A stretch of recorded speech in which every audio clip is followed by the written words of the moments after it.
Start कर सकते हैं। क्वेश्चन फॉरवर्ड किया ना ग्रुप में। लिखो उस क्वेश्चन को।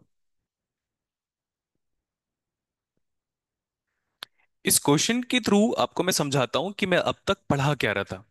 क्लियर हो गया?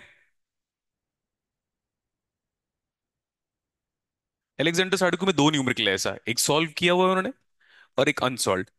हम दोनों कर लेंगे, ठीक है। क्वेश्चंस पे क्या पूछा ये मेरे को बता दो। क्वेश्चन देखो जल्दी। क्या कह रहा है जल्दी बताओ। Calculate the phasor current. Phasor इसलिए किया हुआ है क्योंकि हम लोगों ने एसी एनालिसिस पढ़ा है और उसमें फेजर डोमेन का डिस्कशन किया हुआ है। अच्छी बात है। नेगेटिव इंपिडेंस या नेगेटिव, क्या कहना चाहिए उसको, बताओ। रिएक्टेंस। तो नेगेटिव इंपिडेंस सही तो है। नेगेटिव इंपिडेंस मतलब कैपेसिटिव इंपिडेंस। 5J ओम। यहाँ पे I1 गिवन है, ये ऑलरेडी असाइन किया हुआ है। I1 is in phasor domain. यहाँ पे डॉट दिया हुआ है। इसके आगे फिर से। अभी जो हम पढ़ रहे थे थोड़ी देर पहले, वो सर्किट याद है आपको? फेराइड कोर था दोनों तरफ। गुड। और दोनों कनेक्टेड था या क्लोज प्रॉक्सिमिटी था? गुड। क्लोज प्रॉक्सिमिटी मतलब एक का इफेक्ट दूसरे के आसपास पे है। और ये 6J ओम है। और देखो, ये आपको समझना पड़ेगा कि ऐसे जो उल्टा सी शेप है, जिसको आप कॉन्वेक्स कहते हो या कॉनकेव कहते हो, ऊपर की तरफ कॉन्वेक्स। 3J ओम।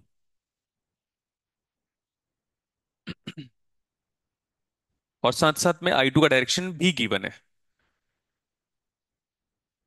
दिखाई दिया?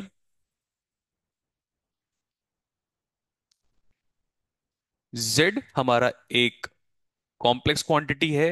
वो हो जाएगा R plus minus of J x, लिख देता हूं मैं। Plus minus of J x. Z को क्या कहते हो आप लोग?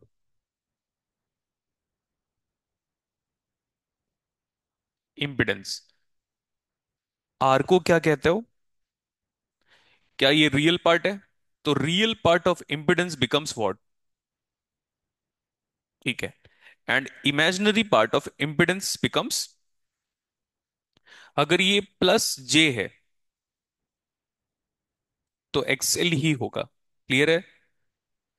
लेकिन अगर ये माइनस J है तो हमेशा क्या होगा? Capacitive reactance. तो XL और XC का नाम क्या हो गया? रिएक्टेंस।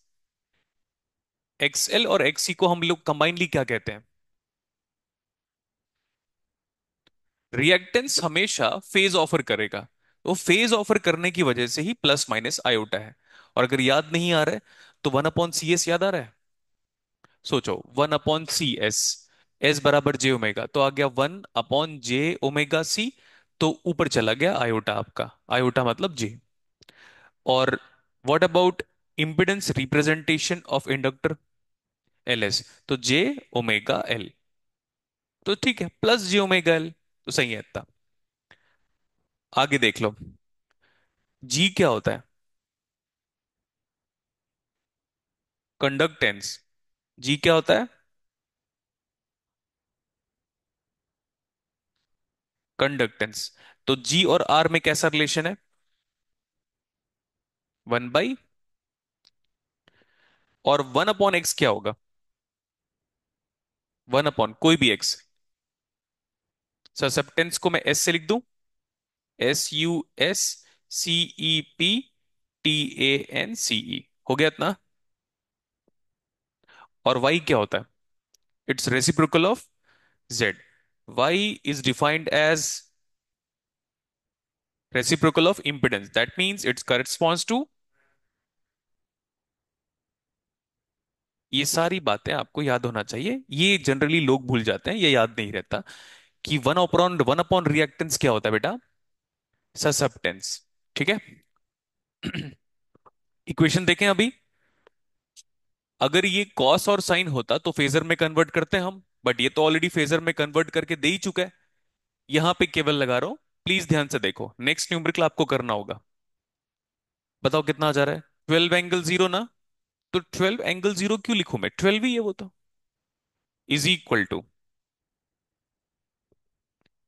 तो J4 टाइम्स, वो तो कैपेसिटेंस है इसलिए माइनस है, और करंट इन फेजर डोमेन कितना है?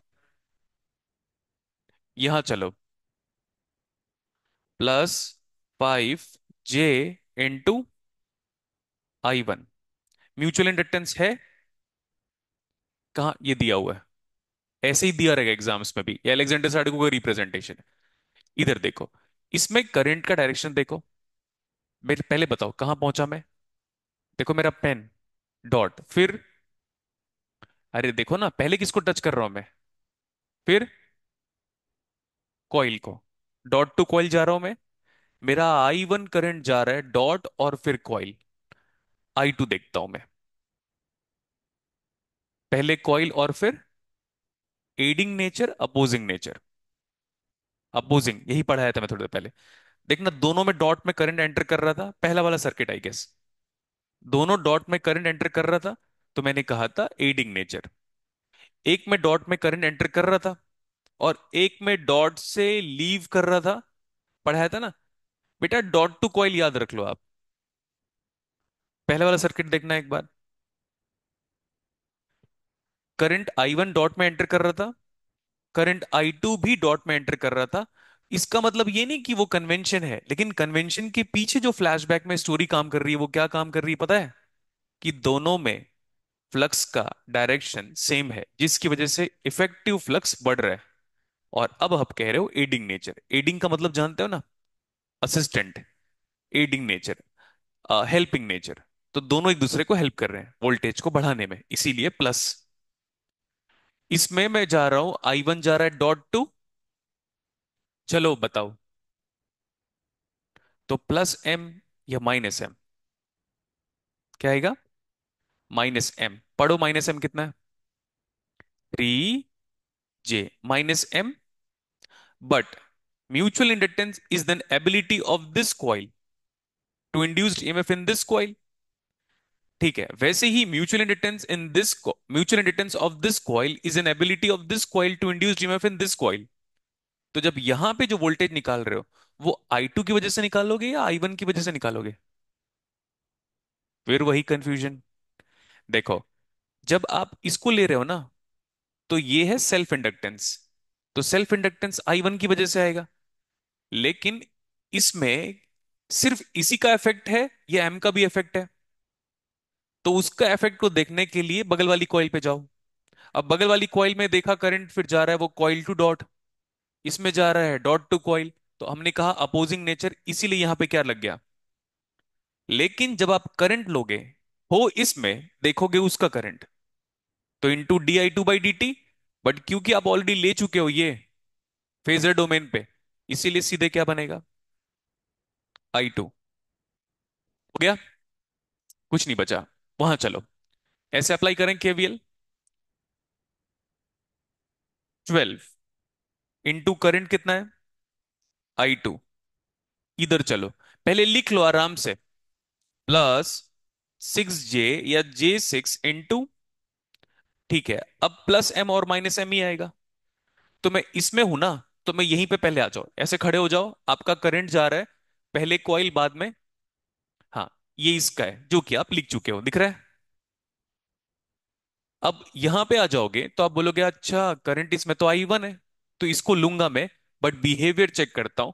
डॉट टू कॉइल, अब जब वहां थे, ऐसे यहां पे हो आप, तो कॉइल टू डॉट, तो ये तो अपोजिंग नेचर हो गया। -M J3 into current in the opposite coil. बार बार कहा कहा करो, current in the opposite coil now equal to, solve कर लोगे? मैं करके बताऊं? फिर नेक्स्ट क्वेश्चन होमवर्क रहेगा आपका, लेकिन वो तो अनसॉल्व है। बताता हूं सॉल्व कैसे करना है। आपको टाइम दिया जाएगा लिखने का बेटा। नेक्स्ट क्वेश्चंस में ये दो एक्सप्रेशन लिख दूंगा। क्या हुआ? क्या डाउट है? बताओ बताओ। हाँ, कौन कह रहा है क्रैमर लॉ? हाँ, तो सही कह रहा है। इसको पहले रीअरेंज कर लेते हैं I1 I2 के फॉर्मेट में। करो आई वन की कोफिशिएंट्स को बताओ मेरे को। जे, बस 5J और 4J, तो सिंपली जे बस बचा। वहां चलो, -3J और इधर कितना बचा? 12 हो गया। इसको भी वैसे अरेंज करो, I1 में एक ही कोफिशिएंट है क्या? -3J times of I1। I2 के कोफिशिएंट्स को बताओ। 12 + J 6 times of I2 equal to, ठीक है। QR कोड मिलेगा लास्ट में, लेकिन अब से यहीं से मिल पाएगा। आगे देखना, मैट्रिक्स फॉर्मेट में कैसे लिखते हैं हम लोग? तो जे ठीक है, नेक्स्ट कोफिशिएंट, इधर का कोफिशिएंट, नेक्स्ट कोफिशिएंट, 12 + J 6, किस में मल्टीप्लाई करोगे?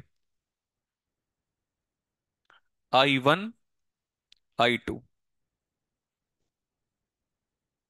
आगे 12 0 हो गया। कोई कहता है ना कि यार हमने मैट्रिक्स पढ़ा था और इमेजिनरी मैट्रिक्स की रिक्वायरमेंट नहीं है, तो बोलना, गुलशन सर का नाम सुना है? ऐसे मजे ले लेना कुछ भी। अरे अभी तो skew Hermitian matrix, Q symmetric matrix, सबका सिग्निफिकेंस देखोगे, लेकिन ग्रेजुअली सिलेबस में। अब पहले आप मेरे को डेल निकाल कर बताओ। डेल, इसका डिटरमिनेंट निकाले, कितना आ जा रहा है? 12J -6, अपोजिट डायगोनल पे माइनस का मल्टीप्लाई होगा तो तीन माइनस हो रहा है। एक माइनस, दो माइनस, तीन माइनस, तो तीन माइनस का एक माइनस बचा, और J² -1, तो चार माइनस है टोटल, +9, कितना आ गया ये? तो ऐसे लिखे, पहले रियल बाद में इमेजिनरी, पक्का? अब आपको चाहिए डेल 1, तो डेल 1 कितना आ जाएगा? डिटर्मिनेंट ऑफ ये पहला पूरा कॉलम, इसको निकाल कर यहां रख दो, तो 12 हो गया, 0 हो गया, और दूसरा column remains as it is. पहली बार कर रहे हो या और भी क्लास में हो चुका है? और नीचे 12 + 6J, तो जब प्रिंसिपल डायगोनल को मल्टीप्लाई करोगे वो तो 0 हो जाएगा। अच्छा नहीं, ये बचेगा, अपोजिट डायगोनल 0 हो जाएगा। बताओ कितना आ जा रहा है? कितना? 144 +72J। एक निकाल दे रहा हूं मैं बस, बाकी लिख लेना आप। I1 कितना आ जाएगा? डेल 1 बाई, तो डेल 1 कितना है? 144 + 72 होल डिवाइड बाई 3 + 12J। इसको सॉल्व करना सिखाया था? ऐसा कोई स्टेप अगर होगा ना तो मेरे को बता देना, जो नहीं सिखाया था। मेरा काम है बस ऑप्शंस वेरीफाई करना। Mode 2 complex and the numerator part 144 + 72 iota divide by 3 + 12 iota. ये R∠θ फॉर्म में आ रहा है क्या?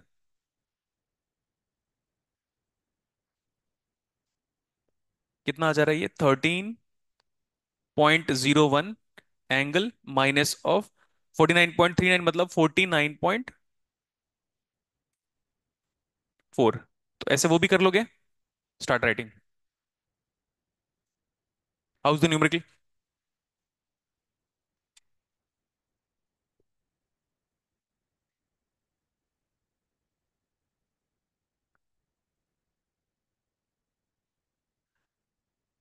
आपके यूट्यूब में ना इसी को क्या कहेंगे पता है टीचर लोग? सुन लो पहले ध्यान से। सबसे टफेस्ट न्यूमेरिकल। अबे हमारा मैग्नेटिक कपलिंग चालू हुआ है अभी। आपको लग रहा होगा सर झूठ कह रहे हो आप देखा करो यूट्यूब में, वो लोग नाचते गाते रहते नहीं है। आपको बड़ा मजा आएगा, कहेंगे पता है इससे टफ न्यूमेरिकल नहीं आएगा, ये हमारी क्लास का पहला न्यूमेरिकल है। इतना फासला रहेगा उनका आखिरी और हमारा स्टार्टिंग हमेशा ऐसे ही होगा।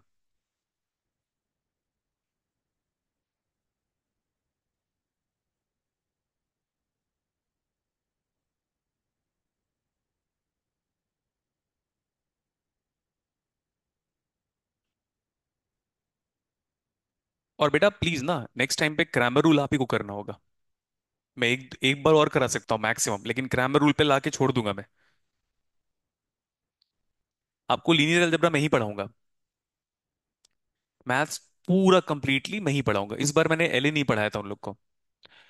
पूरा प्रोबेबिलिटी पढ़ाया, परम्यूटेशन कॉम्बिनेशन पढ़ाया, वेक्टर कैलकुलस पूरा पढ़ाया, वेक्टर अलजेब्रा कह लो, वेक्टर कैलकुलस कह लो, डिफरेंशियल इक्वेशन पढ़ाया।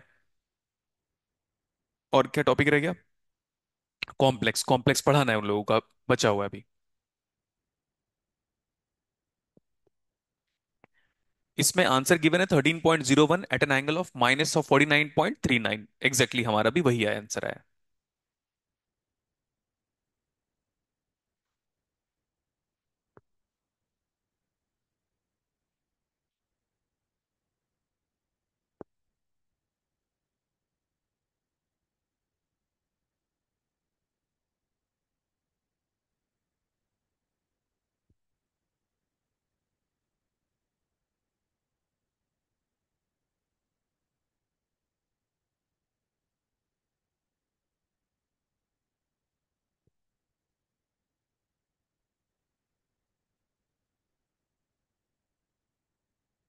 हम्म।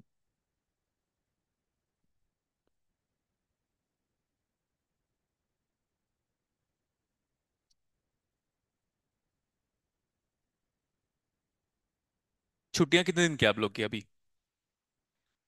11th लैब के बाद? 11 टू? वो ट्रिग्नोमेट्री में जितने फॉर्मूले नहीं थे, sine C plus sine D, sine C minus sine D, cos C plus cos D, cos C minus cos D, sine 2 theta, cos 2 theta, tan 3 theta, sine 3 theta, ये मेरे को कॉपी में चाहिए होगा। फिर आप कहोगे सर आप यूज करने वाले हो? हाँ, ऑब्वियसली यूज करूंगा मैं।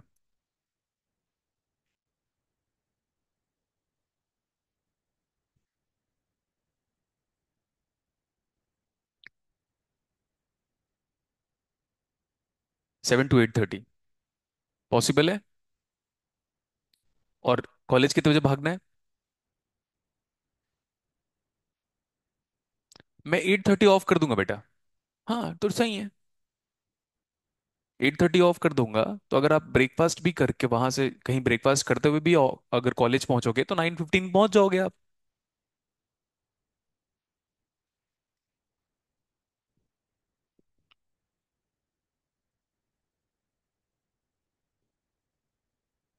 और आपको ये भी बता देता हूँ मैं, 12th से लेकर 24th तक परमुटेशन कॉम्बिनेशन चलेगा, और 25th से आपका सिग्नल एंड सिस्टम चालू होगा। नहीं, 12th से नहीं, प्रोबेबिलिटी होगा। तो प्रोबेबिलिटी का जो बेसिक है वो पढ़ाना पड़ेगा मेरे को।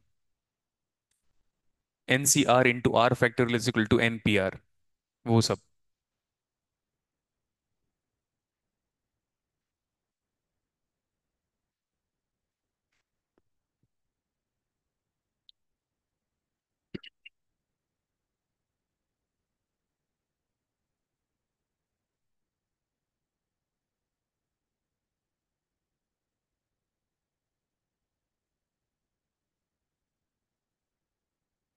दूसरा वाला ऑप्शन नोट कर लें, मतलब आंसर बता देता हूँ कितना आ रहा है। I2 2.91। I2 की वैल्यू लिख लो कि कितना आएगा जब आप घर में करेंगे तब। 2.91 एंगल 14.04। ठीक है, इतना आएगा। कर लोगे ना बेटा? हो गया? जल्दी। कैलकुलेटर कर रहा है, तुम लोग कौन सा कुछ कर दे रहे हो? मैं थोड़ी नहीं कर रहा है। अगर अगर मैं इसको कहूंगा कि मैं ये पूरा सॉल्व किया हूं तो अजीब लगेगा। तो कौन सॉल्व किया फिर? हाँ बोल रही है। हाँ, ये पूरा कौन सॉल्व किया है? हाँ, There is some almighty working behind me to solve this numerical if you have sufficient enough confidence along with diligent amount of time or to give a hard work kind of thing. ऐसा है। मैं कर रहा हूं, मैं कर रहा हूं, हाँ मैं कर रहा हूं, लेकिन there is something, someone who is responsible behind me. Question forward किया हुआ है, देखो उसको।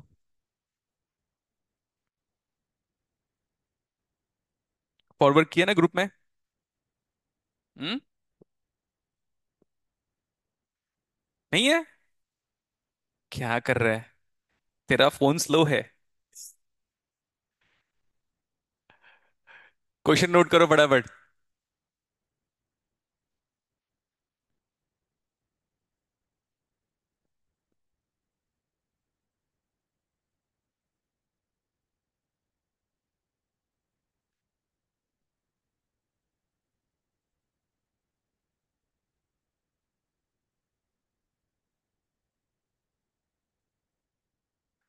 120 provided an angle of 45 can be related with the cos voltage।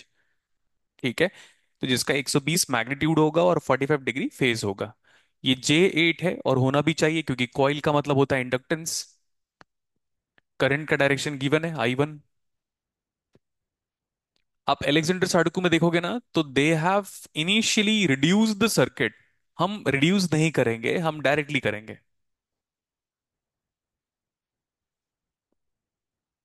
Dependent source के फॉर्मेट में।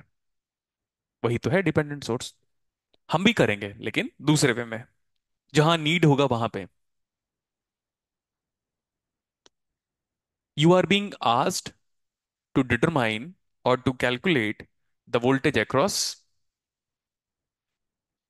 बताओ, 10 ohm resistor, and you are being provided with the value of the mutual inductance linking both the coils primary and secondary with J1 और J1 ohm।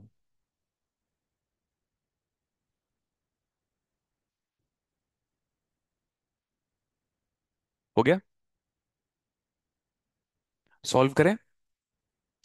आपको we not निकालना है ना, मान लो exam में कह देता है कि वी नॉट निकालना है, तो आप ये बताओ I1 निकालोगे, ऑब्लिक I2 निकालोगे, ऑब्लिक दोनों निकालोगे। I2 निकालेंगे, I2 इंटू 10, आंसर आ गया। That's all. Now please board पे देखो बेटा। अगर इक्वेशन लिखना आ गया ना तो मैं बड़ा रिलैक्स हो जाऊंगा, क्योंकि मेरे को सिखाना ही है बस इक्वेशन लिखना, क्योंकि इक्वेशन लिखने के बाद सॉल्व कर लोगे। अपकमिंग न्यूमेरिकल कैसा आएगा पता है आपको? यह साइन कॉस करूंगा मैं, वैल्यू गिवन होगा ओमेगा का, ट्रांसफॉर्म करेंगे एसी टू फेजर, और मजा आएगा आपको। ऐसा कोई वैरायटी नहीं छूटेगा कि आप एग्जाम में देखोगे और लगेगा यार सर ने ये वैरायटी नहीं कराई है। क्लियर? चलो अप्लाई करो। कितना दिख रहा है बेटा? आप लोग बाद में लिखना, पहले बोर्ड पे देखो। 120 एंगल 45 चलेगा। तो ये तो माइनस था, ये सही है ना? यहां आओ, 4 टाइम्स ऑफ I1। इसमें लिखने के लिए नहीं सोचना पड़ता मेरे को, मत सोचो। J8 I1 पक्का। हम्म। अब देखो, हाँ बेटा वेरी गुड। देखो करंट ऐसा है, ये उन्होंने दिया डायरेक्शन, उन्होंने दिया डायरेक्शन। अगर नहीं देता तो हम अपने हिसाब से साइन करते हैं। ओ हीरो, वे समझो बेटा। देखो मैं जानता हूं आप लोगों को समझ में आ गया है, लेकिन मैं चाहता हूं कि कल की तारीख में कितना भी मैं मिसगाइड करूं आपको, तो भी बोला अरे हम पढ़ चुके हैं तुमसे ही। ये वाला थॉट चाहिए। कॉन्फिडेंस बहुत मैटर करेगा बेटा एग्जाम पे। ये ठीक है? हाँ बताओ। डॉट, फिर? तो इसमें मान लो फ्लक्स का डायरेक्शन ऐसा होगा या ऐसा होगा, कोई भी ले लो, ऐसे ले लो या ऐसे ले लो, फर्क नहीं पड़ता उससे। अब यहां चलो, डॉट टू कॉइल, इधर डॉट टू कॉइल है, इधर डॉट टू कॉइल है, मतलब एडिंग नेचर या opposing nature? Adding nature. Plus M, तो plus J into current in the opposite coil, current in the opposite coil. इसमें जब आप केवल अप्लाई कर रहे थे तो इसमें एक वोल्टेज आ रहा होगा, डिपेंडेंट वोल्टेज, उसका समझ में आया? डिपेंडेंट वोल्टेज सोर्स वो अलेक्जेंडर साडुको में रिड्यूस किया हुआ है। हमें नहीं जरूरत पड़ रहा है रिड्यूस करने के लिए। भूल गए आप लोग? Z1, sorry, Z parameter is equal to V1 is equal to Z11 I1। यहां मजा आ रहा है। Z12 I2 dependent source concept comes arises here when you are talking about the terminal parameter of the port two, यही बताया था मैंने आपको। And view, and when you model terminal parameter of the port 2, if there is some function whether it is I1 or V1 of the port 1, we need to take the help of the dependent source। ये बताया था वहां पे आपको। तो अगर इसको model भी करते तो यार मस्त मॉडल कर लेता, बट ये डिपेंडेंट है। अब वहां चले, अप्लाई करो। 10 × ठीक है, यहां पे +J 5 I2 हो गया। यहां पे जब आप मूव कर रहे हो तो डॉट टू कॉइल है क्या? उधर जाकर देखो, उधर जो I1 है वो कैसे फ्लो हो रहा है, डॉट टू कॉइल। तो +J times of 1 times of I1 equal to what? इसको प्रॉपर मैट्रिक्स फॉर्मेट में लिखे तो I1 का कोफिशिएंट बताओ। 4 + 8, आगे +J। देखा ना? क्या देखा? रंग बदलते देखा दुनिया वालों को। इधर देखो, J, उसके आगे इधर बताओ I1 बताओ, J, I2 बताओ। 10 + J 5 हो गया। ऐसे the variables which we are going to calculate is now represented in a form of a column I1 and then I2। Constant coefficient is nothing but AX is equal to B। ठीक है, कितना आ जा रहा है ये? 120 ∠45। आगे 0। आपको I1 निकालना है या I2? I2। एग्जाम पे I1 मत निकालना। I1 की क्या जरूरत है? इसका वोल्टेज पूछा है क्या? उसका वोल्टेज पूछा है तो I2 इंटू, तो सबसे पहले मेरे को डेल वाला मैट्रिक्स बता दो, इसका डिटरमिनेंट निकालना पड़ेगा। करो, करना ही पड़ेगा आपको। तो डायरेक्टली कर रहे हो क्या तुम लोग? हाँ, हर कैलकुलेटर कैलकुलेटर कर रहे हो आप। ठीक है, अच्छी बात है, बता दो। 4 + J 8 इंटू 10 + 5J।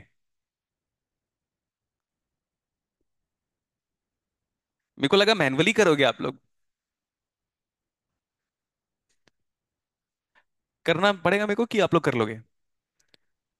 100I, ठीक है, 100J मतलब प्लस, हाँ किसी और का कुछ और आ रहा होगा। रुको तुम लोग यार, रुको। 4, 1 मिनट मैं बता रहा हूँ, किसी और का कुछ और आ रहा है, पक्का आ रहा है ना? क्योंकि आप लोग के सीनियर लोग का क्या होता था ना, सबका अलग अलग आता था। फिर मैंने भी एक वो सरकाजम पास करता था, स्कूल सबके अलग थे ना। और कैलकुलेटर की कंपनी भी अलग अलग है, लेकिन मैथ्स तो सेम है। वो सारे लोग मान भी लेते थे, हाँ हमारा स्कूल अलग अलग है करके। अबे स्कूल अलग अलग है तो क्या हुआ, बेसिक चीज तो पढ़ाया होगा टीचरों ने। ठीक है, बताओ कितना आ रही है ये? हमको डेल्टा 2 निकालना है ना। प्लीज बोर्ड पे देखो बेटा। डेल्टा 2 इज नथिंग बट इसके सेकंड कॉलम को हटाओ, तो ये आ जाएगा 4 + J 8 whole divide by J, और इधर उसके सेकंड कॉलम को पूरी तरह हटाओ, 120 ∠45। अगर ये 120 ∠45 है ना, तो इसको आप कैसे रिप्लेस करते हैं? तो 120/√2 plus J 120/√2 again cos 45 plus J sin 45। और ये कितना है? 0। अभी ठीक है, ये इससे मल्टीप्लाई हुआ खत्म हो गया। जे सिंपली बस मुझे जे बता दो, जे होता क्या है पोलर फॉर्म पे? पढ़ाया है बेटा। मैग्नीट्यूड इज 1, एंगल तो 1 ∠90। ये और ये मल्टीप्लाई हो सकता है आराम से, पोलर फॉर्म में मल्टीप्लाई करते हो। ये बताओ, 12वीं पास हो ना? हाँ, तो पोलर फॉर्म में मल्टीप्लाई करते हो, और डिवाइड करने के लिए भी पोलर फॉर्म चाहिए होता है। ऐड और सब्ट्रैक्ट करने के लिए A + I भी फॉर्म चाहिए होता है। ठीक है, ये तो पता है ना? चलो बताओ डेल्टा 2 कितना आ रहा है? 120 एंगल 135, तो एकदम सही है इतना। तो मुझे I2 बता दो। ये लगभग ना के बराबर एंगल आ रहा होगा, क्योंकि tan inverse of imaginary by real. अच्छा, नहीं नहीं, कोई वैल्यू आ रहा होगा। हम क्या निकाल रहे थे? I2। तो I2 कितना आ जाएगा बताओ? Delta 2 by simply del. कितना आ जा रहा है ये तो चेंज आ रहा है इसमें। कितना? 1.1199 एंगल 45.57। सबका ही आ रहा है।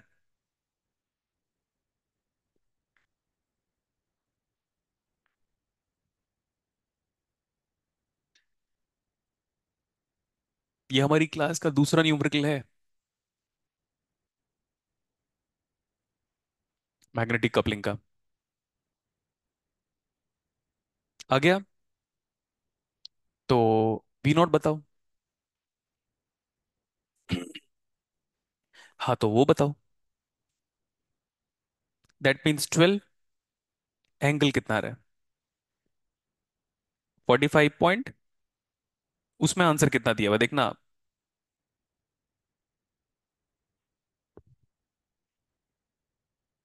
हाँ। हाँ, तो बताओ कौन सही है। कैलकुलेटर की दिक्कत नहीं है बेटा। मुझे इतना पता है, ये अलेक्जेंडर साडुको का ये वाला न्यूमेरिकल तीसरी बार कराया हूं मैं। हाँ। तो 12 तो आ जाता है। एंगल हमेशा गलत आया है। तो ये मत सोचना कि गुलशन सर किसी बुक को गलत नहीं साबित कर सकते। ठीक है।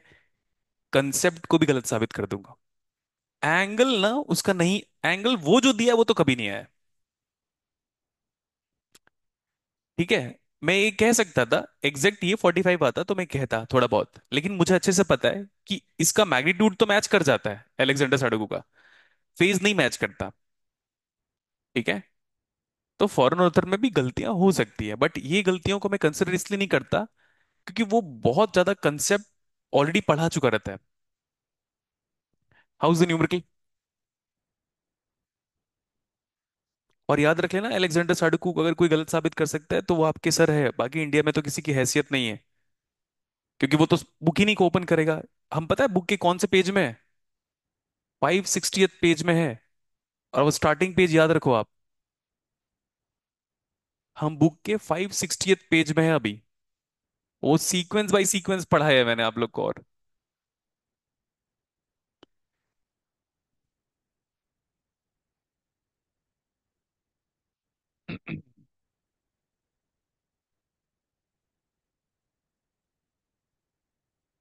हमेशा फेथ रखना मेरा, मेरे पे। और अगर फेथ नहीं होगा ना तो रेफरेंसेस बुक मेरे मेरे पोडियम पे रहता है वहां पे। या तो फिर ये वाले ऑफिस में होगा, या पोडियम पे होगा, या तो घर पे होगा। तो कह देना कि सर आप बुक लेकर आओ, हम आपको गलत साबित करना चाहते हैं। ये हमेशा, मैं ना हमेशा प्रैग्मेटिक रहूंगा इस सब चीजों को लेकर।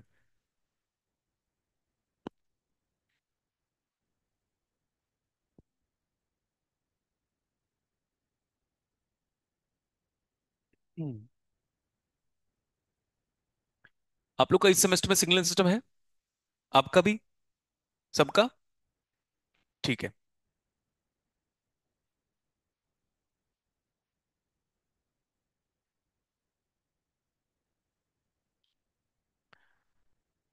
20th या 25th के आसपास क्लास हाइब्रिड मोड में चलेगी उधर वाली।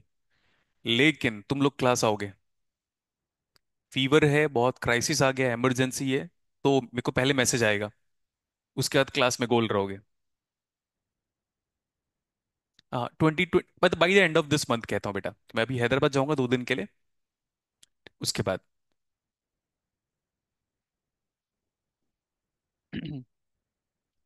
और जितने लोग कम्युनिकेशन सिस्टम वाले हैं, जो डिजिटल कम्युनिकेशन पढ़ेंगे, आपके लिए परम्यूटेशन कॉम्बिनेशन पूरा प्रोबेबिलिटी वो वैसी है जैसे आपकी आंखों में बॉडी है, आपकी बॉडी में आंखें हैं।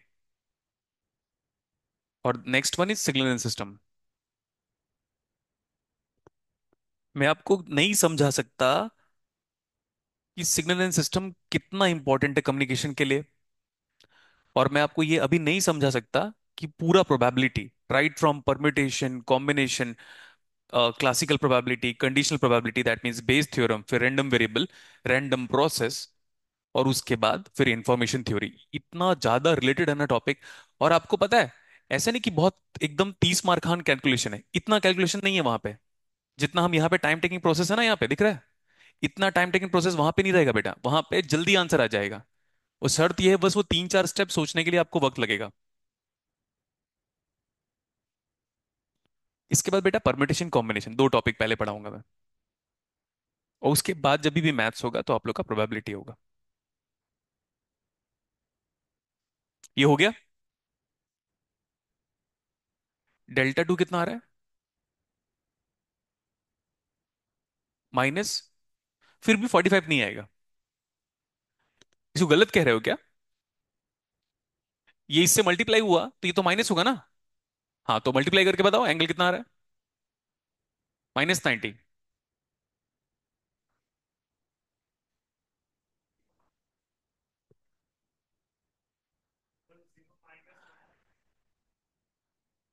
हम्म, किस जगह पे एरर है ये बताओ। ठीक है, अपोजिट डायगोनल पे ये एक्चुअली आयोटा को मैंने फेजर फॉर्मेट में कन्वर्ट कर लिया, या आर एंगल थीटा में कन्वर्ट हो गया, तो 1 एंगल 90 हो गया। 1 एंगल 90 होने के बाद वो एक्चुअली वो -1 होगा।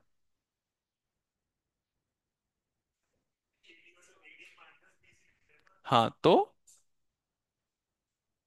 वो तो मैं आप लोग को कह रहा था, आप लोग कैलकुलेट करो। इसके आगे भी मैं ही करूंगा। मैं तो कह रहा था ना कैलकुलेट करके बताओ, तुम लोग यार। लेकिन हाँ, ये मत सोचना कि सही आंसर आ जाएगा, आंसर तो भी गलत आएगा। ये मत सोचना कि अरे सर आपने अलेक्जेंडर साडू को गलत साबित कर दिया, ऐसा मत सोचो, वो तो गलत ही है। एंगल का मुझे पहले भी डाउट हो रहा था।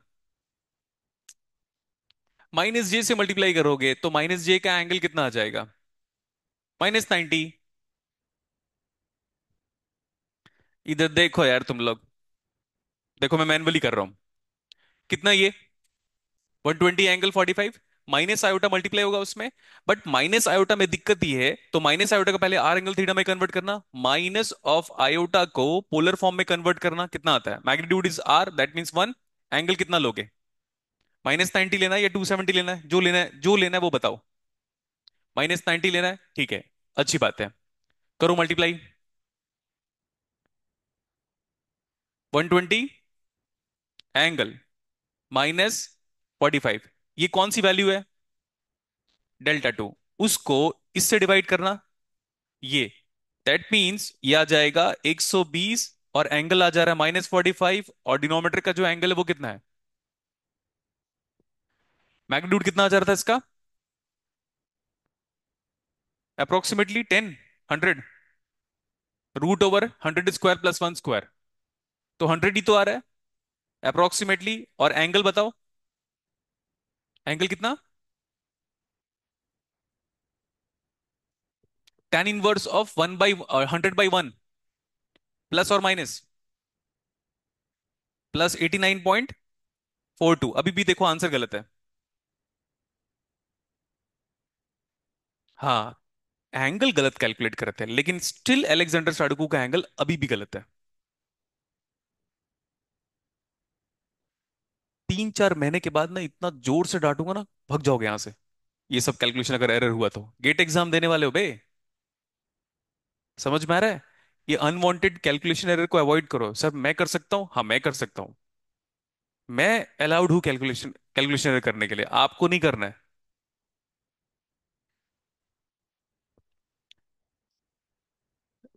आयोटा का एंगल आपकी कॉपी में नहीं लिखा है? तो फिर आप अपनी कॉपी पढ़ो। सेमेस्टर एग्जाम खत्म हो गया है अभी, come back to the flow now. कितना आ रहा है एंगल अभी? भेजो ऊपर। -135, approx 135। Is answer still matching with the final result? Still नहीं। इसलिए जितना मैं बात कह रहा था ना फ्लो में, वो फ्लो में नहीं था। 3 बार सॉल्व कर चुका हूं इस न्यूमेरिकल को मैं, हर बार आंसर यही आता है। नेक्स्ट वन, आपको लग रहा होगा सर आप ये माइनस, ये वाला जो ले रहे हो ना -90, आप 270 ले लो, 270 में भी आंसर नहीं आएगा। अब ठीक है, कहिए।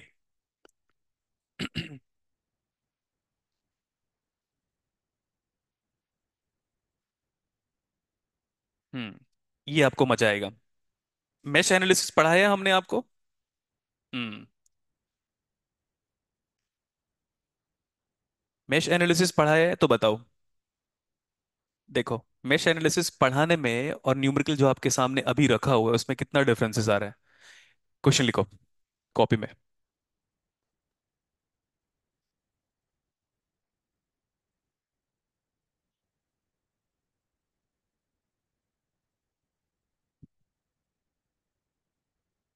यही बातें मैं ओपनली यूट्यूब में कह दूंगा ना, अलेक्जेंडर साडुकू की बुक में कुछ जगह पे एरर है करके, तो लोग मेरे पीछे पड़ जाएंगे।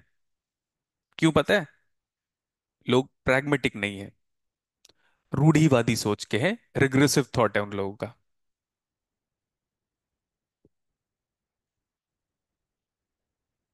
मैंने कितने बार कहा है कि एच सी वर्मा सर की बुक पढ़ने से आप केसीएल केवल नहीं सीख जाओगे। कहा है ना। अब तो प्रूव भी हो जाएगा फिर। Let's solve now. क्या कह रहा है? दोनों करंट निकालने को बोल रहा है क्या? Mesh current. एक करंट निकाल दूंगा मैं, एक करंट आप निकाल लेना, दूसरे करंट का मैं आंसर बस मेंशन कर दूंगा आपको।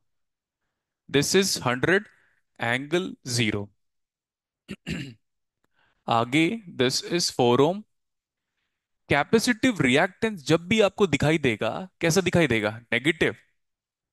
Capacitive reactance always negative. And talking about inductive reactance, always positive. Mutual inductance कैसे दिखाई देगा आपको? पॉजिटिव और negative. Mutual inductance always positive. Mutual inductance की यूनिट क्या होगी? हेनरी। यहां पे डॉट गिवन है।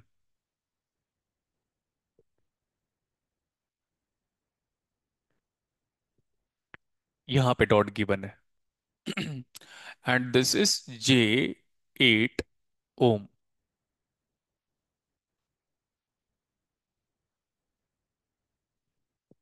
This is 5 ohm. आप सोचो, हमने मैश एनालिसिस कितने क्लास पहले पढ़ा होगा, बहुत स्टार्टिंग की बात है। अब वो मैश एनालिसिस और ये मैश एनालिसिस में डिफरेंसेस कहाँ जा रहा है पता है? वहां पे प्योर रेजिस्टिव एलिमेंट थे एक वो, यहाँ पे इंडक्टर आ गया है वो, और इन दोनों इंडक्टर का एक दूसरे पे इफेक्ट आ गया है वो, that's called as magnetic coupling. ठीक है। अगर मैं केवल लिख दूंगा तो आगे कर लोगे। फिर मैं मेंशन, सेम क्रैमर रूल बेटा। तो प्रैक्टिस आपको करना है, मैं क्यों करूंगा प्रैक्टिस? समझ में आ गया? अभी देखो, फिर बाद में घर में आराम से सॉल्व कर लेना, मैं आंसर लिख दूंगा बोर्ड पे। केवल देखें, और क्रैमर रूल का मतलब याद रख लेना। एलए है लीनियर अलजेब्रा। यहाँ पे दो वेरिएबल है, 3 वेरिएबल तक जाते हैं हम लोग मैक्सिमम। चलो बताओ। 100 ∠0 मतलब सिंपली 100। आगे यहाँ पे 4, but I1 is now in phasor domain. आगे चलो, -(J3 into I1 +(J6 into क्या? हाँ, J3 इंटू I1 और J6 इंटू, अब क्या कर रहा हूं पता है? एक साथ बताओ। हाँ, 4 प्लस, अब इतना भी शॉर्टकट ज्यादा हो जाएगा। अगर आप लोग एग्री करोगे तो लिख दूंगा मैं। ये तीनों आ गया, तो 4 + J3 होल मल्टीप्लाइड बाई, ये सेल्फ इंडक्टेंस तो खत्म हो गया। इसमें देखो, इसमें करंट कैसे फ्लो कर रहा है? डॉट टू, पक्का। डॉट टू कॉइल, और आपका करंट क्या है? Current I1। I1, हाँ अच्छी बात है। अब I1 -I2, तो यहां पे तो सबको लिख लिया था मैं। ठीक है। इसीलिए किसी भी टाइप का कोई हड़बड़ी नहीं करना है। समझ में आया? ये मैसेज है, ये मत सोचना कि सर गलत करवा रहे, सर को नहीं आ रहा था करके। पहली बार नहीं पढ़ा रहा हूं मैं। अगर अगर आप जजमेंटल नहीं होगे तो पहले मैं खुद गलतियां करके आपको सिखा दूंगा, देखो प्रॉब्लम कहाँ कहाँ होगा करके आपको। चले अभी यहाँ पे, अब वैसे ही लिखो, 4I1 -(3 times of J times of I1), ठीक है, +6 J टाइम्स ऑफ I1। अब ऐसे I1 है, ऐसे I2 है, -6J टाइम्स ऑफ I2। खत्म। लेकिन इसको छोड़कर केवल लिख दिया आपने। ये समझो आप, जो मेरा जो केवल इन्वॉल्वमेंट है उसमें वो डॉट कन्वेंशन छोड़कर लिख दिया हूं मैं। अब सही है। यहां पे आपका करंट क्या है? I1 minus. हाँ, लेकिन डायरेक्शन भी बताओ, मतलब कन्वेंशन भी बताओ, डॉट टू। हाँ। अब ये भूल जाओ आप, वहां चलो। ये बताओ, यही है ना करंट? ये तो अब I2 तो उन्होंने दिया था, तो आप थोड़ी ना बदल दोगे, ऐसे कर दूंगा मैं करके। I2 कैसे फ्लो रहा है? +M - M। अच्छा, वैल्यू नहीं लिखा है क्या? J2 क्या गिवन है ये तो गिवन था ना। जल्दी बताओ। ठीक। तो माइनस या प्लस? -2J। अब बताता हूं माइनस एक बार फिर से क्यों है। आप जब यहां पे केबल लगा रहे हो तो ऐसे मूव कर रहे हो। मूव करते वक्त चाहे करंट जो भी हो, आप मूवमेंट के थ्रू कन्वेंशन जो फॉलो कर रहे हो वो है डॉट टू। तो आप जाओगे उसके पास और उसका बिहेवियर चेक करोगे, और I2 ऐसे गिवन है तो आप चेक करते हो कॉइल टू डॉट, इधर डॉट टू कॉइल, उधर कॉइल टू डॉट, इसीलिए यहां पे क्या है? -2J। And we are having voltage in this due to current in the opposite coil. We are having voltage in this coil due to current in that coil, and the reason behind that one is mutual inductance। क्या नाम है उसका? I2। अब केवल complete हो गया। समझ में आ गया? रीअरेंज कर लोगे? इधर देखो आगे। यहां चले, शुरू कर लेते, इसको बाद में देखेंगे, पहले मैं पूरा लूप अप्लाई कर लेता हूं। बताओ। J8 I2, यहां पे +5 I2 +6J या J6 I2 के फेवर में, I1 के अपोज में। दिखा I2 कैसे जा रहा है? डॉट टू कॉइल मत बोलना, अभी तो उसको लिया ही नहीं हूं मैं। हो गया। I2 ऐसे फ्लो रहा है, I1 कैसे फ्लो रहा है? नीचे। तो I2 minus of into the reactance of the inductor. हो गया। जल्दी बताओ। जब आप इस लूप में मूव कर रहे हो, आपने दो डॉट को क्रॉस किया हुआ है ना? स्टार्ट करते हैं अभी। अब ये बताओ, इसमें मेरा मूवमेंट है कॉइल टू डॉट। तो जब मैं कॉइल टू डॉट मूव कर रहा हूं, वहां देखो, कॉइल टू, तो +M या -M?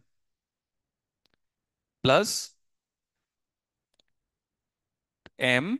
ठीक है। यहां पे खड़े हो ना, उधर देखो। यहां पे खड़े हो, उधर देखो। तो फिर खड़े होने के बाद उधर देखोगे तो sir current in the opposite coil लूंगा, बट जब यहां पे खड़े हो आप, तो उस कॉइल के करंट को बताओ, क्या करंट है उस कॉइल में? I2। अब कन्वेंशन चेक करता हूं मैं मूव कर रहा हूं I2 के डायरेक्शन पे, जिसमें मेरे को I1 अपोज कर रहा है। तो ऐसे मूव कर रहा हूं ना मैं, कॉइल टू। ठीक है। इधर तो +2J इंटू I2। हाँ, घूम गया ना सर अभी? इस डॉट को कंसर्न कर रहा हूं तो उसको देखूंगा, तो उसमें अभी जाऊंगा ना बेटा। बता रहा हूं, डोंट वरी। अभी यहां पे थे ना आप लोग? उधर देखो। इसका कन्वेंशन पहले चेक कर लो। कॉइल टू, उधर देखो। यहां पे हो तो इसमें जो इफेक्ट आएगा उसका आएगा, यही तो पढ़ाया था। यहां पे हो ना आप लोग, तो इसमें जो प्रभाव आएगा वो उसका आएगा, वही तो एम है। इसका प्रभाव इसी में आएगा, ये तो एल है। तो आप जो मूव कर रहे हो, पहले तो मूवमेंट ही बता दो। बताओ, बोलना पड़ेगा कॉइल टू डॉट। ठीक है। तो इसमें इफेक्ट उसका देखोगे, तो पहले तो बिहेवियर चेक करोगे कि +M लिखूं या -M लिखूं। अब ठीक है। तो क्या लिखा है? और आप जब इतना कर रहे हो ना, तो आपने इस वाले डॉट को लिया है अब तक। अब तक ये वाला डॉट कंसर्न फैक्टर में है, पक्का। अब यहां आ जाओ। पहले तो कन्वेंशन चेक कर लेता हूं। जब मैं यहां पे हूं ना, इस जगह पे जब मैं मूव कर रहा हूं और मेरा ध्यान इस डॉट में है, तो मैं कहूंगा इधर पे कन्वेंशन चेक करना पड़ेगा आपको। अब कॉइल टू, इसमें करंट ऐसा लेना चाहते हो या ऐसा? अब मुझे वहां के बैचेस ने बताया था सर, जिस लूप में मूव करूंगा मैं उसी का लेना चाहूंगा, ताकि जिससे आसान हो जाए। आप कौन से लूप में मूव कर रहे हो, लूप वन लूप टू? तो लूप टू में आप आई टू को फेवर करते हो। अब बताना आपका आई टू कैसे मूव कर रहा है, और यहां पे आई टू कैसे मूव कर रहा है। यहां पे ये आई टू नहीं है, और यहां पे, तो जब आप इस जगह के पे खड़े हो जाओ, तो उधर देखो, देखा, plus 2J into the current. Current है I2 माइनस I1। कैसा लगा केवल? जब मैश एनालिसिस पढ़ाता हूं ना, अभी तो कुछ भी नहीं है ये, अभी तो शुरू हुआ है यार। मैग्नेटिक कपलिंग, ठीक है, यूट्यूब का आखिरी क्वेश्चन यही सब रहेगा। मेरे पे भरोसा नहीं है ना, आप यूट्यूब चेक करना। एक और चीज है, नहीं आया समझ में आप लोग को, नेक्स्ट न्यूमेरिकल करा रहा हूं मैं, लेकिन मैं सिर्फ केवल लिखना सिखाऊंगा। हाँ बेटा, एग्जैक्टली exactly। इधर चलोगे तो एक ही डॉट मिला, इधर इधर इधर सुनो, ये मूव कर रहे हो ना, कितने डॉट्स मिले? तो वो इसका प्रभाव है। यहां पे मूव करें तो इसमें इसका इफेक्ट, इसमें उसका इफेक्ट। ठीक है, लिखो फटाफट, आगे तो सॉल्व कर लोगे। हाँ, और क्वेश्चन कराता हूं मैं। अब पैनिक मत करो, मैं क्वेश्चंस कराऊंगा ना यार। जितने लोग कहते हैं ना मैश एनालिसिस बड़ा मजा आता है करके, लो अभी।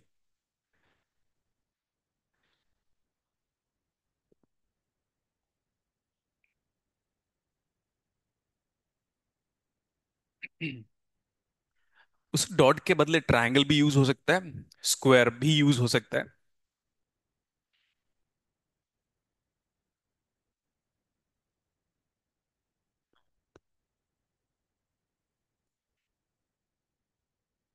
हमारा जो सेकंड केबल है ना, उसको एक बार चेक कर लेते हैं हम लोग, सेकंड केबल का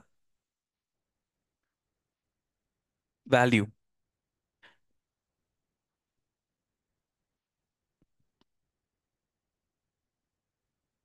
रीअरेंज करके, बस मैट्रिक्स बनाकर बताओ मेरे को। रीअरेंज करके मेरे को आप लोग मैट्रिक्स बनाकर बताओगे।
हम्म, क्या बता रहे हो आप? I1 का कोफिशिएंट बताओ।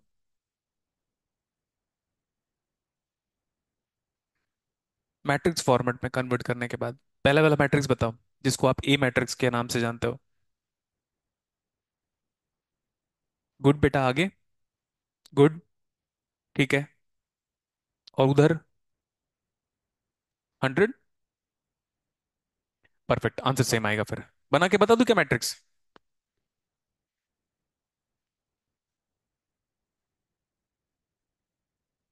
ये आ रहा है 4 प्लस, बताओ आगे। Very good. Next one, -8j, आगे 5। हाँ ठीक है, 5 + j18, और इधर जो वेरिएबल आएगा वो I1 है, I2 है, और जो कांस्टेंट कोफिशिएंट है वो ax + b बोलते थे हम लोग, ax + b। फिर हम लोग आर्ग्यूमेंटेड मैट्रिक्स जनरेट करते थे, वो तो हम एलए में पढ़ेंगे ही। लेकिन अभी उतना एलए की रिक्वायरमेंट नहीं है। 100। तो बेटा इसके आगे आंसर भी सही में आएगा, वेरीफाई करना है। लिख लो I1 कितना आ रहा है। I1 की वैल्यू आएगी 20.3 ∠3.5। 20.3 ∠3.5। I2 लिखो। I2 लिखो। 8.693 मतलब 8.7 लिखो यार। 8.693 मतलब 8.7 ∠19। एंगल कितना? 19।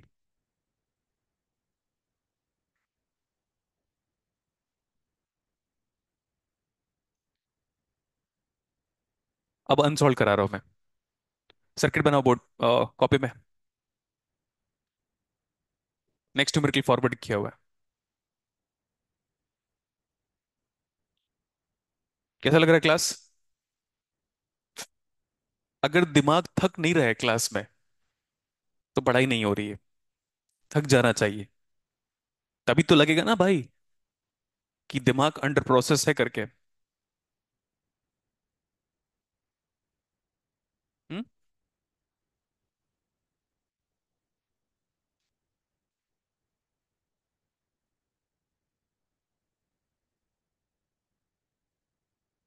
नहीं है।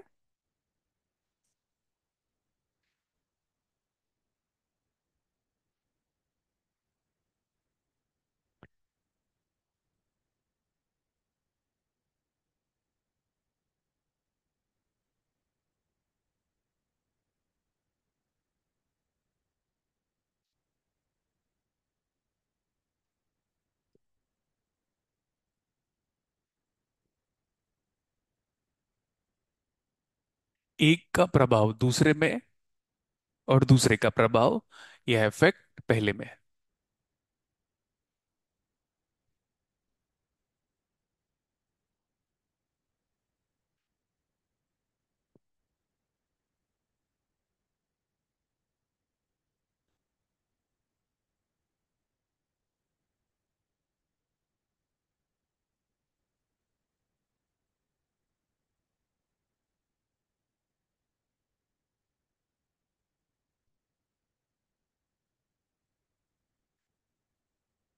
मैं आपको बार बार एक ही बात कह रहा हूं बेटा। आपको बड़ा ही एरोगेंट लगेगा, लेकिन मैं बता दे रहा हूँ, गेट का पेपर होने वाला है ना अभी। ठीक है। आपका नेटो थ्री कंप्लीट हो चुका होगा, डिस्टिल हो चुका होगा, पक्का। और तो कुछ नहीं हुआ है, यही दो टॉपिक हुआ है। गेट का जब पेपर आएगा ना, तो मेरे पास पेपर लेकर आके ये दिखा देना कि देखो आउट ऑफ द कॉपी आया है। एक भी क्वेश्चन नहीं आएगा। और पता है, एक बार ये भरोसा हो गया ना मेरे पे कि सर जितना पढ़ा रहे भाई वही पढ़ना है बस करके, फिर आपका एग्जाम निकल जाएगा आपका। गेट का पेपर होगा कब होगा? इलेक्ट्रिकल वालों का शायद 1 तारीख को है, इलेक्ट्रॉनिक्स वालों का 14 या 15 तारीख को है। रेस्पॉन्स शीट आएगी, प्रिंट आउट मैं निकाल कर क्लास में ले आऊंगा, रख दूंगा, और ढूंढ के बता देना ऐसा कौन सा क्वेश्चन है नेटवर्क थ्योरी का या डिस्टिल का। अभी वही दोनों हुआ है, तो बाकी की बातें नहीं करूंगा। जो बियॉन्ड कॉपी आया है, और जो आप नहीं बना पा रहे हो, और अगर नहीं बना पाओगे तो उसी टाइम पे मुझे बोलना क्लास में, सर करके बताओ। अब ठीक है? तो उससे क्या हो जाएगा ना, आपको हमेशा के लिए जिंदगी भर फेथ हो जाएगा। ठीक।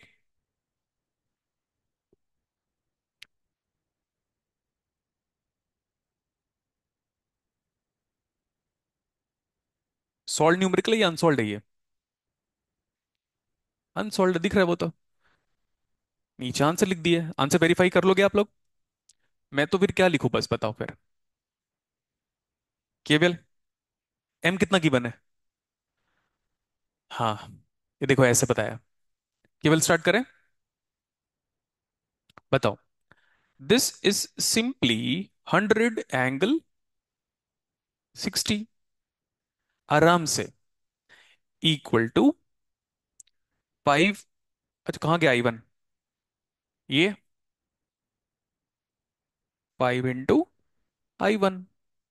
यहां चलो, 2J I1, ये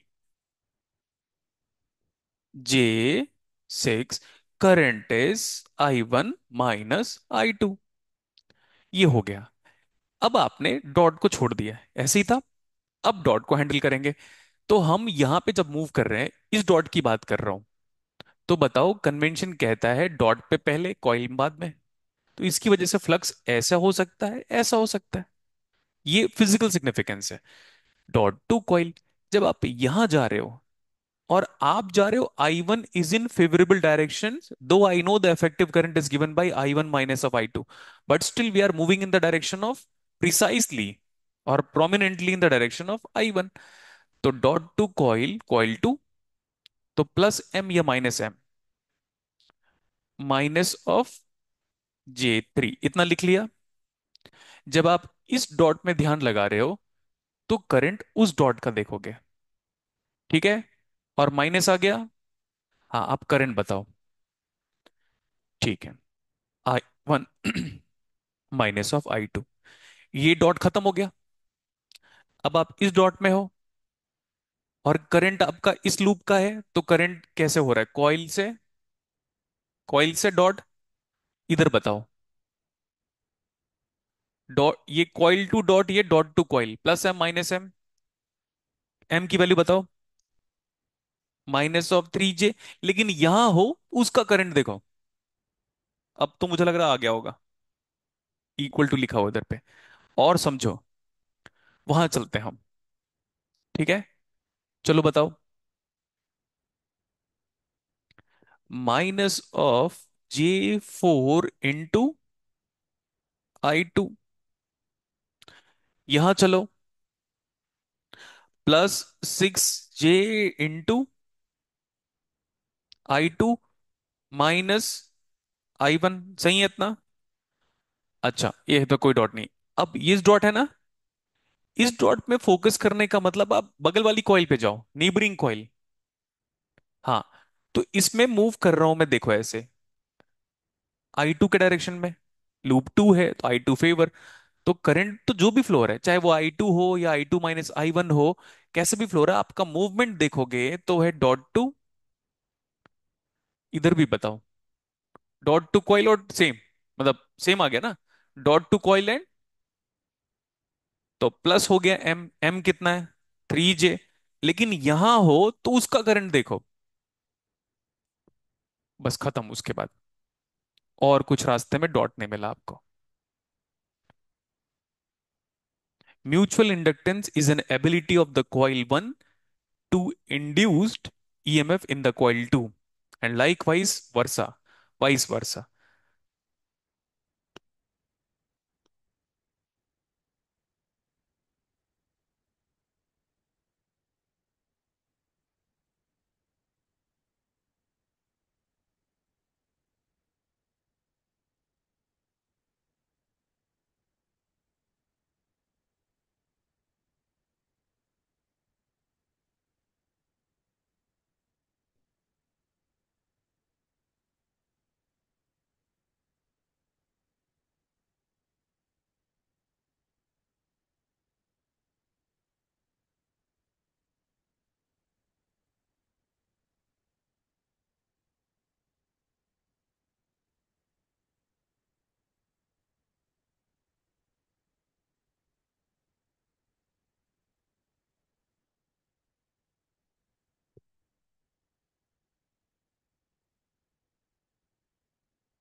आगे चले।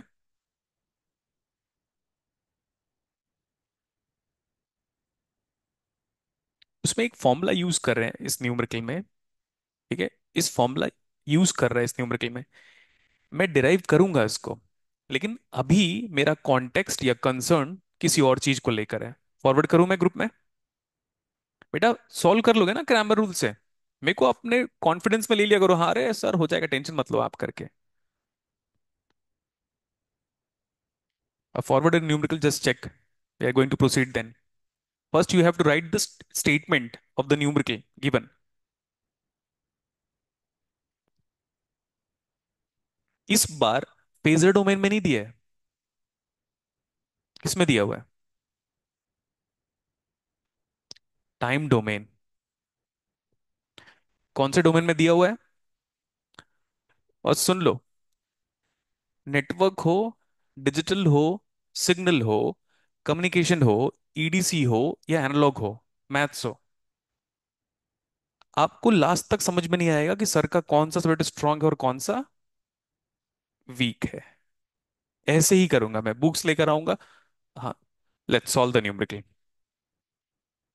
मैक्सिमम क्या होगा? नहीं बनेगा, उससे ज्यादा कुछ होगा? हाँ।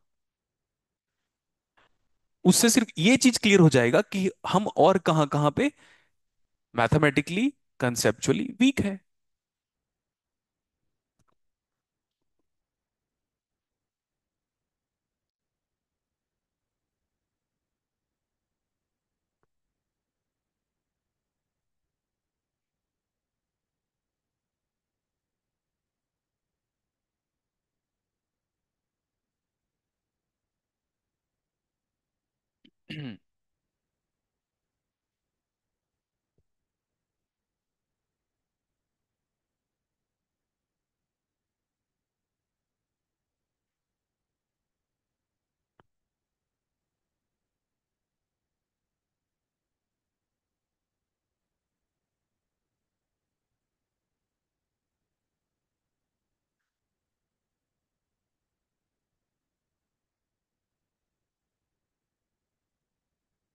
इसमें वी की वैल्यू गिवन है।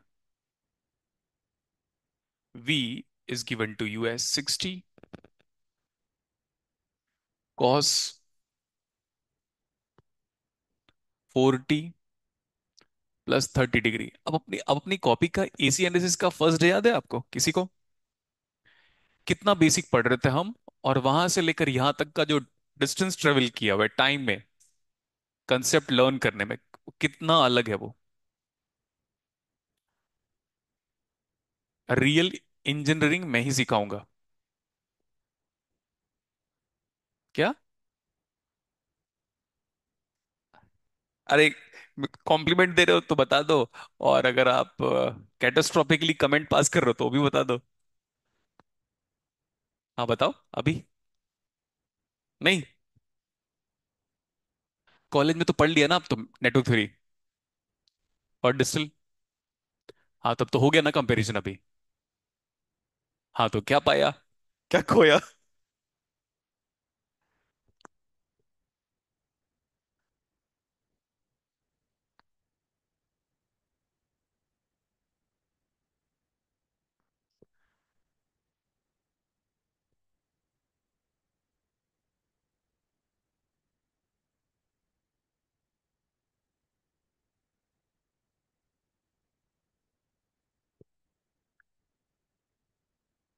बस। इसमें करंट गिवन है, डायरेक्शन नहीं गिवन है। ठीक। एक फॉर्मूला लिखा दे रहा हूं। म्यूचुअल इंडक्टेंस का जो वैल्यू है is equal to coefficient of coupling into root over L1 L2। ये डिराइव होगा लेकिन अभी नहीं, कुछ वक्त के बाद। क्या हुआ? ट्वेल्थ में था ये। कोई बात नहीं। M is equal to K root over L1 L2। L1 कितना गिवन है? Primary coil 5। L2 कितना गिवन है? 4 हेनरी। सही है इतना? के आ जाएगा। कैसे मतलब? M कितना गिवन है?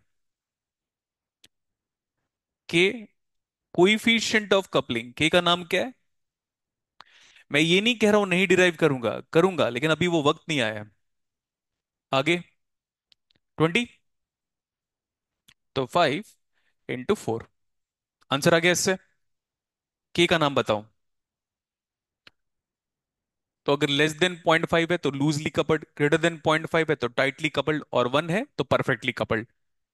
COE FFICIENT। कोइफिशिएंट ऑफ क्या? कपलिंग। मतलब दोनों कॉइल्स के बीच में एक दूसरे का इफेक्ट कितना ज्यादा डोमिनेट कर रहा है। आइडियली कितना होगा के का आइडियल वैल्यू? तब आप कहोगे परफेक्टली कपल्ड कॉइल। लिखा दूंगा मैं, टेंशन मत लो आप।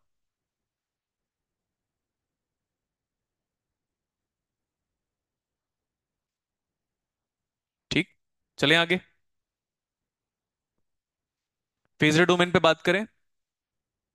जब भी आप टाइम डोमेन से फेजर डोमेन पे जाते हैं तो जो सबसे जरूरी चीज होता है वो क्या होता है? फ्रीक्वेंसी। बताओ। इसको तो सिंपली इतना लिखोगे, 60 हैविंग एन एंगल ऑफ 30। ये जानते हैं, मैंने कहा था अलेक्जेंडर साडुकू में कॉस को ही रेफरेंस माना है। सर साइन से शुरू करते, आंसर भी साइन चाहिए होता तो साइन को रेफरेंस ले लो। ये तो वही रहेगा। इसको J⍵L बताओ। J20 ओम। J⍵M। बेटा M और L का यूनिट सेम है। तो बताओ 4 × 2.5 तो कितना आ गया ये? J10। आपको अलग से सर्किट बनाना होगा। ये 4 4 J16 ओम। ये ऊपर चला जाएगा। 64 - of J64 और कंफर्म कर लो। वो -of J/ω C है ना, गलत कर रहे हैं हम। इसलिए मैं कहता हूं हमेशा कंफर्म कर लिया करो। -of J/ω C होता है ना। अब बताओ C कितना है? कैसे? ओमेगा तो 4 है। 1/4 -of J4 आ रहा है। कैलकुलेशन की गारंटी चाहिए मुझे आपकी तरफ से। समझ में आ रहा है?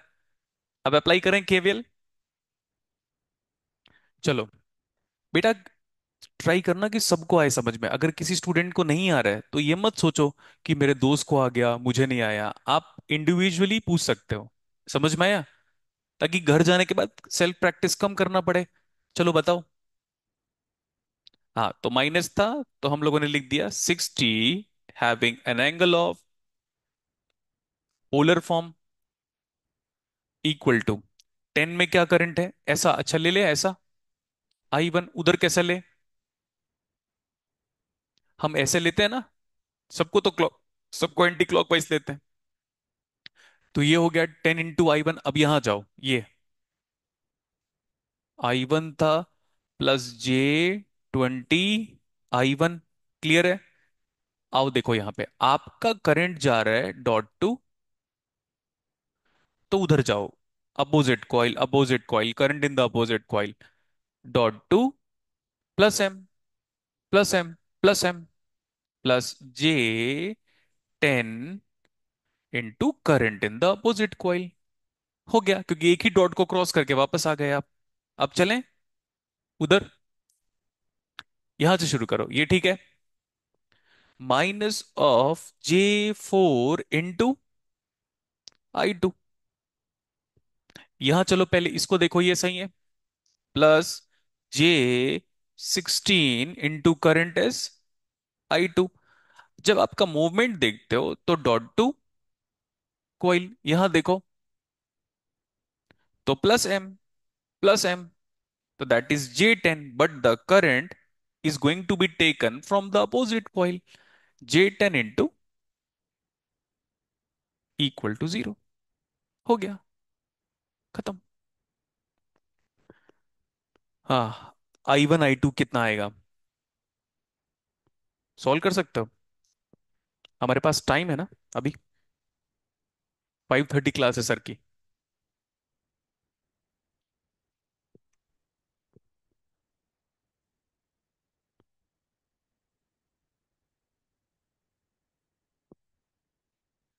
हमको I1 I2 निकालना है, उसमें जो बाकी जो पार्ट दिया हुआ है वो तो मैं कराऊंगा ही। Calculate the energy stored in the coupled inductor at time t equal to 1 second.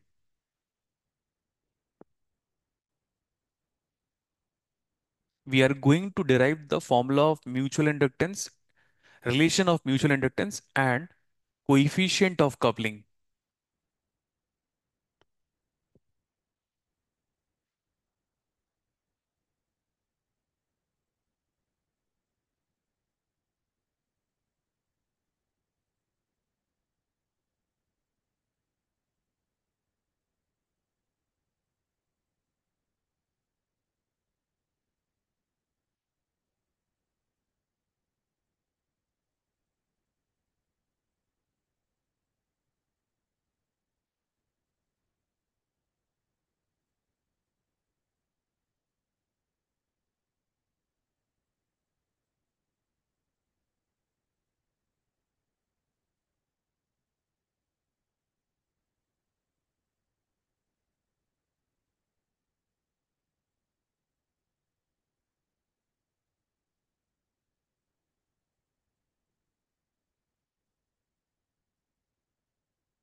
कितना आ रहा है?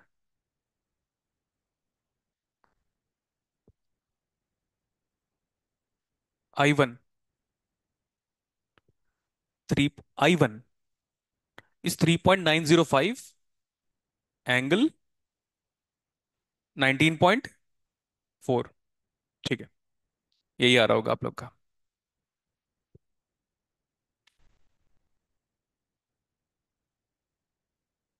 और फिर I2, अच्छा ये I2 बताया था, I1 बताया था? I1, अब I2 बताओ।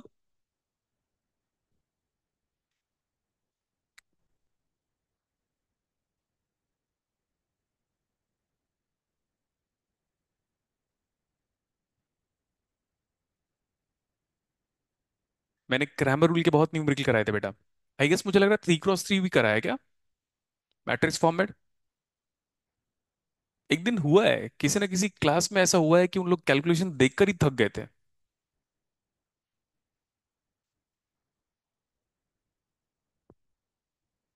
देखो बेटा, I1 लिखा हुआ है 3.9 एंगल -19.4। आना चाहिए, अगर आप नहीं कर रहे हो तो ऑब्वियसली एरर कर रहे हो यार। और फिर आपका I2 आ रहा है 3.254, एंगल 160.6।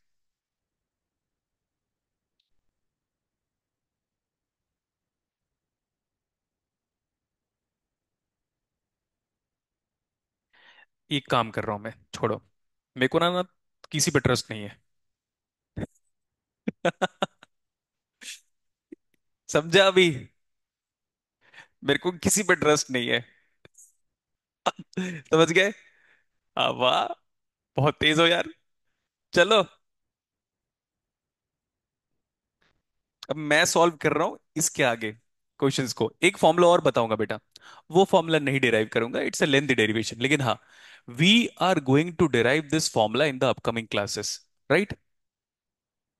बोर्ड पे देखो। I1 की कोफिशिएंट्स को बताइए। अच्छा यार, ये तो डायरेक्टली हो जाएगा। बताता हूँ कैसे। I2 दिख रहा है, और वो, यार सबसे जे कैंसल आउट हो गया। क्या कहते हो आप? सबको हटा दूं जे? जे, जे, इधर से 16 और -4 I2, ये 16 और -4, 12 I2, ये दिखाई दिया। इसमें क्रैमर रूल सॉल्व करोगे तो भी वही आंसर आएगा, क्रैमर रूल से नहीं भी करोगे तो भी वही आंसर आएगा। और ये कितना आ जा रहा है? माइनस, ठीक है, 10 I1। So we got the relation that 1 - of 1.2 times of I2 equal to I1। Do you agree with this one? Sir मैं क्रैमर से कर रहा हूं। हाँ बेटा, क्रैमर से भी वही आंसर आएगा। मुझे लगा let's change the approach now. यार प्लीज आने वाले टाइम पे करना, उससे होगा क्या पता है? आप मेरा ये वाला पार्ट बचा दोगे ना, तो आगे तक जाने का मौका मिलेगा मुझे, जो कि गेट एग्जाम में नहीं आएगा। और अगर आएगा तो बाद में आएगा, तो हम प्रिपेयर रहे ना हर एग्जाम्स के लिए यार। नेक्स्ट, ये बताओ, ये 60 है, एंगल कितना है? 30। सारे I1 को हटा रहे हो क्या? सारे I1 को हटा देते हैं। I2 को हटाओगे तो बड़ा वियर्ड हो जाएगा, I1 को हटाना बड़ा अच्छा है। इधर से I1 की कोफिशिएंट्स को कलेक्ट करना एक बार। तो 10 + J20 into, how about the value of I1 now? Minus of 1.2 times of I2 plus of 10J times of I2। Can you calculate I2 from here now? बताओ कितना आ रहा है? अरे नहीं, डायरेक्टली मैं करूं क्या? तो फिर बताओ, ऊपर कितना आ रहा है? 60, ऊपर आ जा रहा है 60, एंगल बताओ 30, डिनोमिनेटर बताओ। ये पूरा 1.2 से मल्टीप्लाई हो रहा है क्या? माइनस वो भी, इंटू -1.2, और द कोफिशिएंट इज 10 + 20 आयोटा। ठीक है, +10।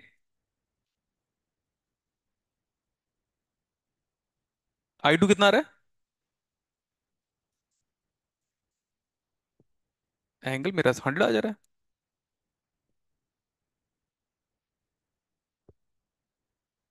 दिल्ली निकाला इससे 60। अरे यार, मैं ऊपर 60 एंगल -30 लिखा हूं, 60 एंगल +30 है ना भाई। ये सब मिस्टेक्स नहीं होना चाहिए अपने से। अब देख लेते हैं हमारा आंसर और अलेक्जेंडर साडुको का आंसर। 3.25, 3.25 एंगल 160.6। चेक करूं आंसर? 3.254 एंगल 160.6। I2 आ गया। I1 बताओ।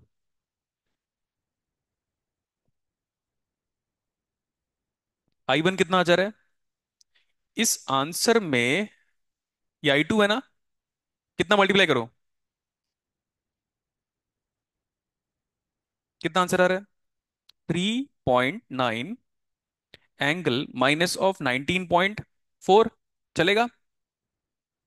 कौन से हमारा जो आंसर है वो कौन से डोमेन में आया फास्ट? Phasor domain. अब आएगा मजा। बोलो।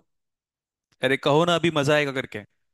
तो भाई पढ़ने में ही तो मजा है, लाइफ बस चिल। बाहर में क्या दुनिया, ऐसी वाली फीलिंग आनी चाहिए। बाहर क्या हो रहा है, क्या करना है अपने को, लोग देखो न्यू ईयर में साले बैंगलोर का आया था ना वीडियो, लड़के लड़कियां सब टल्ली, है ना।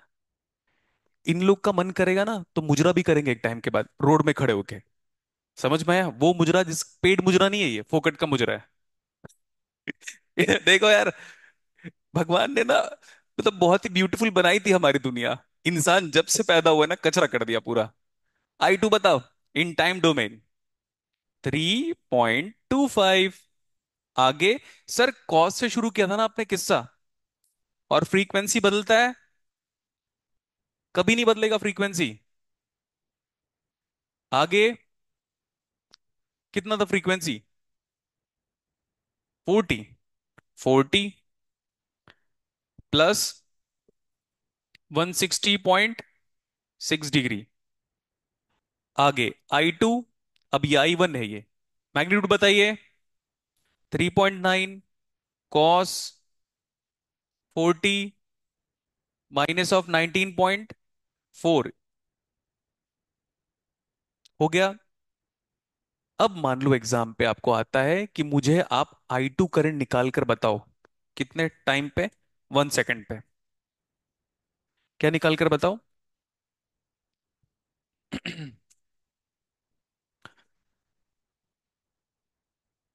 निकाल कर बताओ, इधर देखो।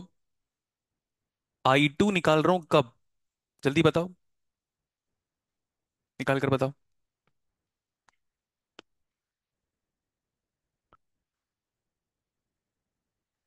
कितना निकाला आपने, क्या निकाला? I2, I2 या I1, कितना आ रहा है? Very good. कितना आ रहा है I2? -3.133। ठीक है। अब देखो अभी बोर्ड पे, लेकिन नेक्स्ट टाइम पे ये आया ना बेटा, तो प्लीज गलत मत करना। टाइम को किस में पुट कर रहे हो, सेकंड में, तो एंगल किस में होगा?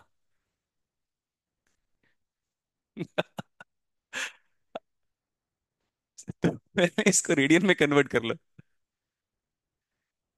ये 4, जैसे टी को 1 रखते हो ना, तो 4 तो रेडियन है ना बेटा। तो रेडियन को डिग्री में कैसे ऐड करें, एक गाय और एक भैंस। कैसे ऐड हो जाएगा कुछ भी। डायमेंशन फॉर्मूला 11वीं क्लास में क्यों पढ़ाया गया था आपको? सेम क्वांटिटी को ऐड और सब्ट्रैक्ट करोगे करके। तो पहले क्या करो पता है, वो 160.6 है ना, मोड 160.6 को पाई बाई 180 डिग्री से मल्टीप्लाई करोगे तो वो बन जाएगा रेडियन में। रेडियन में कितना आ जा रहा है वो, 2 पॉइंट। ठीक है, आ गया। अब ये कितना है, cos 4, तो cos +4 कर देता हूं मैं, कितना आ जा रहा है, 6.80। कॉस इसका तो डिग्री है, देखो यहाँ पे कैलकुलेटर में डी लिखा हुआ है ऊपर, तो डिग्री नहीं, क्या, 4 रेडियन में आ गया, तो 6.8 अब रेडियन में है। तो अब मैं कॉस का आंसर कर देता हूं, और आगे क्या है, एम्पलीट्यूड 3.25, 2.82, 2.824। हाँ हाँ, अरे हो गया। अब सर मेरे को 3 डेसिमल प्लेस तक एक्यूरेसी चाहिए। 2 पॉइंट ये तब होता है जब आ जाता ना आंसर, अब गाड़ी तेरा भाई चलाएगा, रुक। क्या है तुम लोग ये गलतियां मैं पहले भी बोला था मत करना मत करना करके। लाइक वाइज, I1T बताओ, 1 सेकंड पे।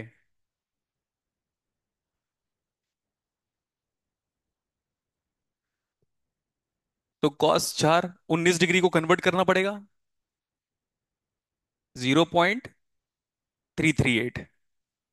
क्या, अरे टोटल वैल्यू बताओ। ये तो, इसको सबको डिग्री में कन्वर्ट कर लो, 4 रेडियन को डिग्री में कन्वर्ट कर लो, है ना।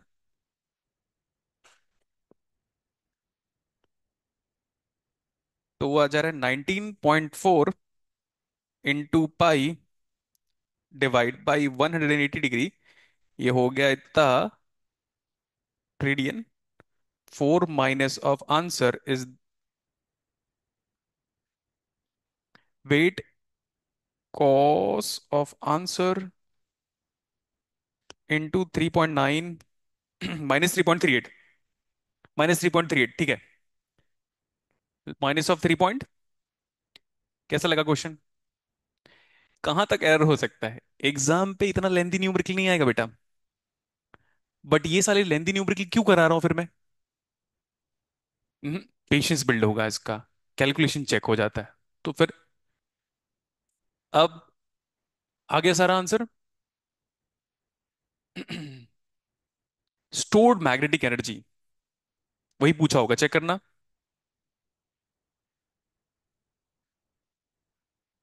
स्टोर्ड मैग्नेटिक एनर्जी, इसका फॉर्मूला नहीं डिराइव करूंगा मैं। इज गिवन बाई हाफ पहला inductor I1 current eight time t का 1 सेकेंड का स्क्वायर, प्लस हाफ दूसरा इंडक्टर, L1 नहीं लिखा है, L2 I2 का स्क्वायर, प्लस ऑफ हाफ नहीं आएगा इसमें, इसमें आएगा m, m जानते हो, I1 I2, वैल्यू पुट करो, आंसर बताओ। Joules, James, Prescott, joules. ये नहीं डिराइव कराऊंगा। Stored energy of a magnetically coupled circuit, हाँ, लेकिन m = k √over L1 L2, ये जरूर डिराइव करवाऊंगा।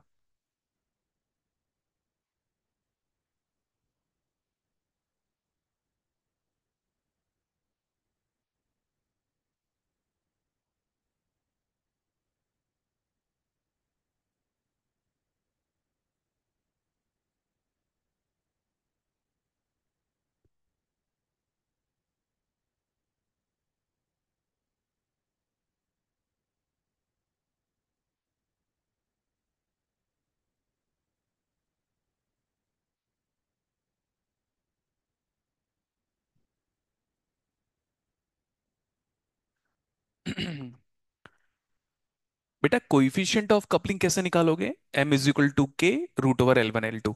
एग्जाम पे डेरिवेशन नहीं आएगा। और stored magnetic energy in a coupled circuit का फॉर्मूला बताओ।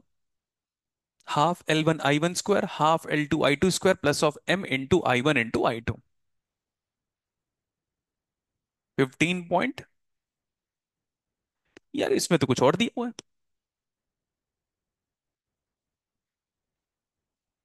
Half L1 I1 square plus half L2 I2 square plus of m I1 I2, सही तो लिखा है। लेकिन ये प्लस m तब आ रहा है 20.73, इज वेरी क्लोज।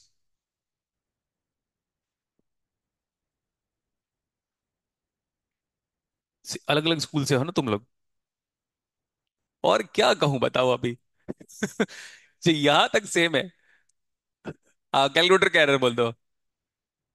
हाँ वो वही। मजे लो मजे।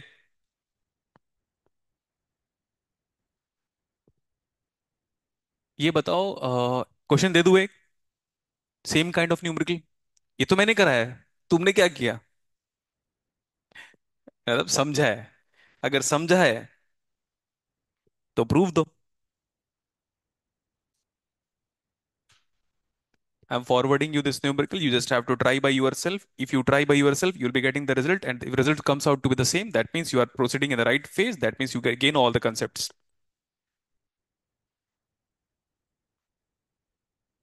बस। बिना क्रैमर रूल के हर बार नहीं सॉल्व होगा, इस बार हो गया। क्लास कैसा था? क्लास कैसा था? लेकिन पिछली जब क्लास आए थे और डेरिवेशन चल रहा होगा उस टाइम पे, पिछली क्लासेस में क्या चल रहा था? तब कैसा लग रहा था? तब कैसा लग रहा था पिछली क्लास में जब डेरिवेशन चल रहा था? अब उस डेरिवेशन का इन न्यूमेरिकल में क्या मतलब है? कुछ मतलब है?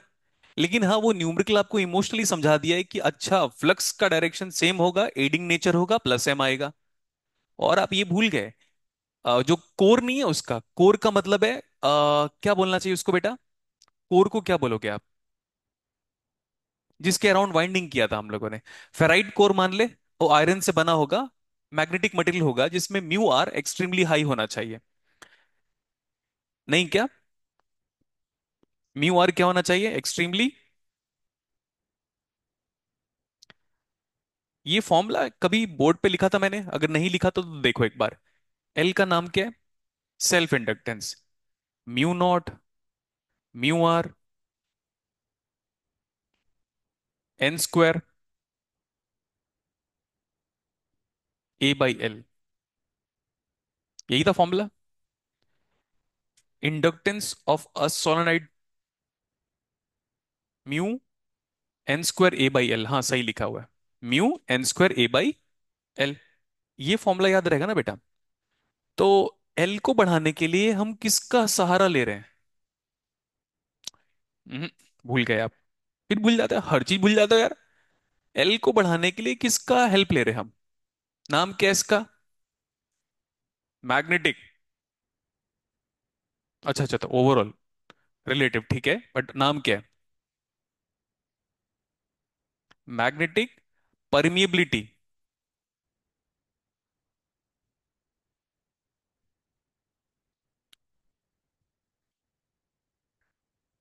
म्यू की वैल्यू बताओ। म्यू नॉट, तो वो तो डायमेंशनलेस होगा। ठीक है, एयर के लिए 1।